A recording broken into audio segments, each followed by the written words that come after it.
Welcome to your new favorite film recap channel. Grab your popcorn and enjoy the movie, and don't forget to like it so other people like this movie. Thank you.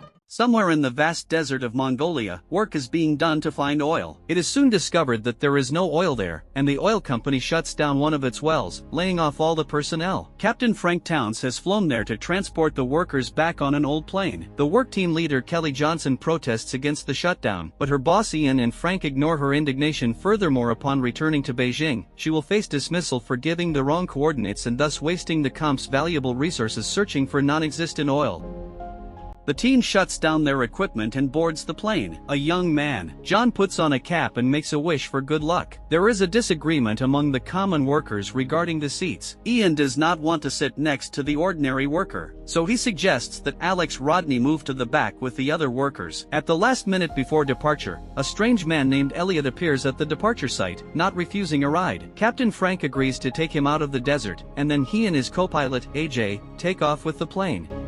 The passengers chat happily among themselves, sharing photos of their loved ones waiting for them at home. Suddenly, a massive sandstorm sweeps across the desert. AJ anxiously awaits orders from his partner. Frank has no intention of wasting time, as he does not know how long it will take. The captain gives the order to gain altitude to fly above the storm. The passengers are frightened by the sudden ascent, but AJ assures them that everything is under control. However, the scared Elliot appears in the cockpit and says that the plane is too overloaded to fly over the sandstorm. Nevertheless, the overly confident captain ignores his warnings and rudely tells the passenger to leave. As a result, Frank fails to calculate his own abilities and the aircraft's capabilities, leading to disastrous consequences. When he encounters the storm, the engines start to fail and one explodes, causing the pilots to lose complete control of the plane during the turbulence. AJ collides the hull of the aircraft with a small cliff, and the tail of the plane breaks off part of the cargo. Along with one of the workers checking that everything was secure, flies out at breakneck speed and fatally crashes to the ground. They make an emergency landing in the middle of the Mongolian desert, causing severe damage to the plane,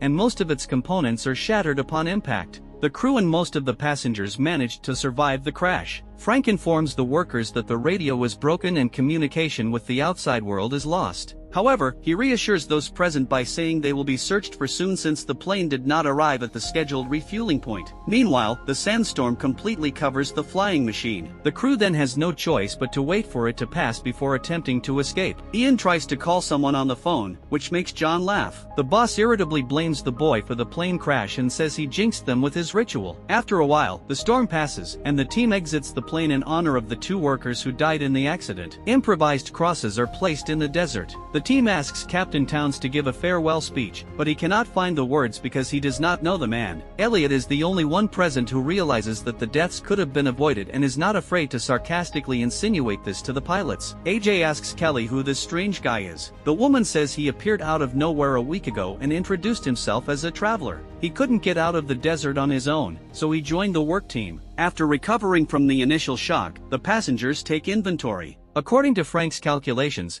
they should have enough water supplies for a month if they consume half a liter per person per day and conserve their strength and energy. Fortunately, all the food supplies are canned, which will keep the team alive for a while until help arrives. The bad news, however, is that the plane went off course during the crash, and the nearest settlement is several hundred kilometers away. An athletic worker named Jeremy says he can get there on foot, but Raby warns him that he does not know the peculiarities of the GOI desert, noting that July is the hottest month. Jeremy does not give up and says he will walk during the cool of the night, but Raby crushes his idea, saying that the dunes are constantly moving, so he will just walk in circles and eventually get lost in the sands. When night falls, a sandstorm begins. Young John cannot sleep because of the guilt of genuinely feeling responsible for jinxing the team. He goes out to relieve himself, and the strong wind instantly carries him to an unknown destination. The frantic young man wanders back and forth, lost and panicking, trying to find his way back to the plane, but unfortunately he goes out to relieve himself, and his strong wind instantly carries him to an unknown destination. The next morning, the team wakes up and discovers that John is missing, finding no trace of him. They are horrified to realize that the boy was taken by the desert and his partner. Alex wants to go in search of his friend, but Kelly and Frank prevent him from undertaking such a risky endeavor. This event makes the passengers fully aware of the dangerous situation they are in. Kelly learns from the captain that the chances of being found by rescuers are minimal. The woman offers to try to find a way out of the desert, but Frank is adamant and says they are in the middle of a desert without a radio, with very little water and even less food. If they try to leave on foot, they will last about 2 days. Kelly tries to influence the captain, saying that the whole team is counting on him, but he does not want to take responsibility and rudely dismisses her. Meanwhile, the surviving passengers begin to speculate that no one will come to rescue them. Ian is confident that the corporation will rescue them, but Kelly reminds him that they fired dozens of people without remorse after discovering there was no oil in the desert. Considering the profitability of the rescue operation, it is unlikely that the large company will agree to waste its budget on finding a few common workers. Panic sets in among the crew. Ian and another passenger plan to leave, taking a gallon of water with them. The other survivors attack them, trying to stop them, which resulted in the gallon bursting and the precious liquid spilling onto the sand suddenly. Elliot starts whistling, drawing attention to himself. He tells the group that he knows how to get out of the desert. All this time, he has been carefully studying the construction of the plane and concluded that it can be rebuilt. He suggests that the assembled team build a new aircraft with salvaged spare parts. The crew is skeptical, thinking this is not feasible,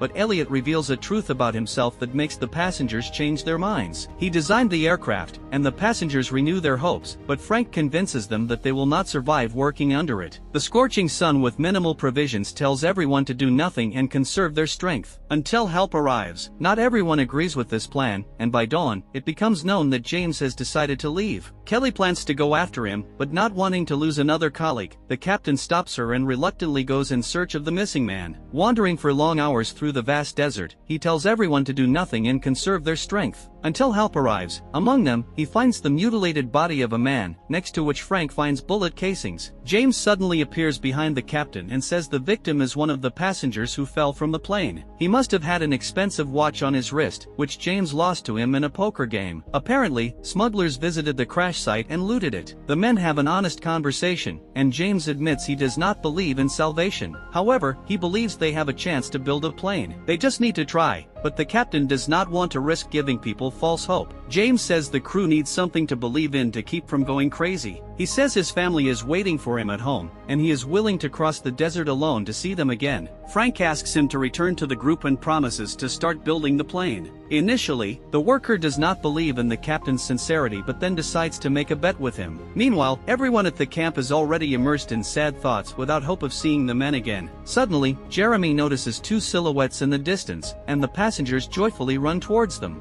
Frank announces that they are going to build the plane and asks Elliot to develop a new design. He also tells each passenger to actively participate in the construction process, to which everyone agrees unanimously. At night, the team begins to work on lighting fires and barrels to illuminate everything around them. Everyone is full of energy and successfully dismantles the plane. By morning, everyone is very tired and realizes they have drunk twice the amount of water. Construction work is carried out only at night. A spark from a bonfire accidentally hits a barrel of gasoline, causing a powerful explosion. This leaves them almost without fuel, and Frank informs them that they will have to work during the day using more water. The group is not happy with the idea, but productivity in the daylight improves and construction speeds up. Elliot gives the group the challenging task of joining the two parts of the airplane wing. He entrusts this task to Sammy, who used to work as a cook. Sammy climbs onto the wing to secure the desired piece. During the process, an accident occurs, and the other part of the wing comes loose from its fasteners. The team freezes in horror, thinking the cook is dead, but within seconds, Sammy appears smiling. Having successfully completed the task throughout the construction,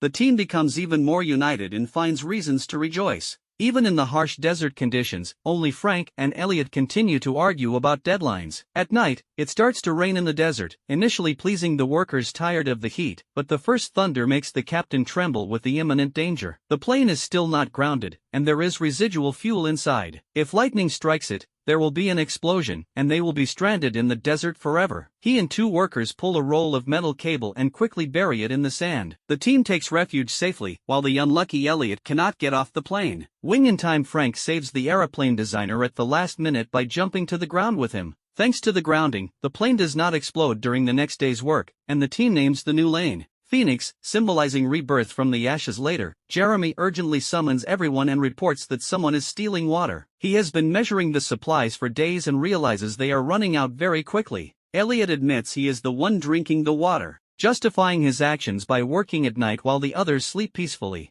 Frank attacks the designer, but he reminds them they need his help to finish the plane and get out of the desert after a hard day's work. Kelly moves away from the team to rest. Suddenly, she hears suspicious noises and discovers a human camp nearby. Kelly immediately informs the team, and Frank and his 2 workers decide to conduct a reconnaissance mission. After investigating, they discover that some smugglers have set up camp. The men decide to negotiate with them for help. Elliot tries to dissuade them from the endeavor, but once again, his words are ignored. The boss, Ian, Jeremy, and Alex head towards the camp, while Frank follows closely behind with a gun. Ian, in a broken foreign dialect, tries to explain to the smugglers the purpose of their arrival but does not understand a word of their response. Meanwhile, James follows Frank and shouts upon noticing his watch on one of the smugglers' wrists. The negotiating bandit pulls his weapon and fires, enraged. Frank immediately shoots the smugglers, but one manages to escape. Alex, wounded, is brought back to the camp, but Kelly, crying, says he cannot be saved soon. The man dies, and the team buries him next to the others. While inspecting the enemy camp, one of the surviving smugglers grabs Kelly's leg. He is brought to the plane, and the team begins to discuss what to do with him. Elliot steps out of the group and solves the problem by eliminating the bandit with a head. In a new argument arising between him and the captain, the designer accuses Frank of making a series of bad decisions and reminds him that his actions caused the plane crash. The confrontation with the smugglers resulted in the loss of a man and interrupted the work schedule. Frank cannot take it anymore and silences his opponent by force. Work on the plane is interrupted, and Elliot tells the team he has lost interest due to the disrespectful treatment he received.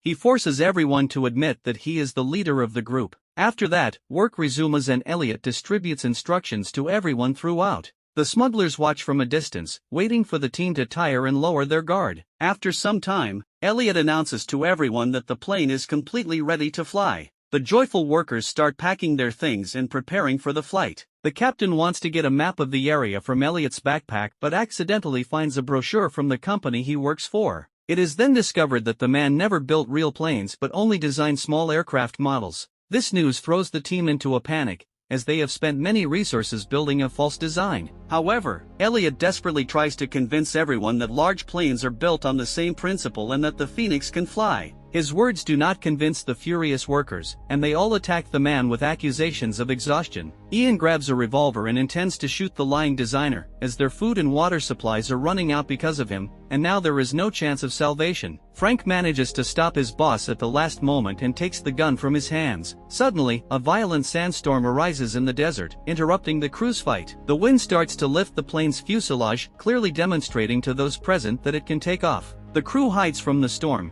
and the fuselage miraculously survives the harsh weather. After the storm, the group finds the plane half buried in the sand and loses hope again. However, Frank gives an inspiring speech and tells the team to dig out the plane. They have come too far and cannot give up before returning home. Moments later, everyone in the group is now motivated to get out of the situation. Strap ropes to their shoulders connected to the plane, then pull it out of the sand to a flat spot before departure. Frank and Elliot finally shake hands with the crew, wishes the captain good luck and waits. He only has 5 attempts to start the engine manually. The first attempts fail, and the propeller stops spinning immediately after starting, so Frank decides to use one of the bullets to clean the plane's engine. Elliot warns him that there are only 2 bullets left, but this time the captain understands the risks, and the passengers decide to trust him again. He starts the engine and fuels it to burn. Flames shoot out of the propeller several times, but in the end, the plan works. On the 5th attempt, Frank manages to start the plane, which excites the crew. The survivors are bored, and the plane starts to move, but then the armed smugglers appear on the horizon on horseback. They charge directly at the group and damage the steering wheel with a shot.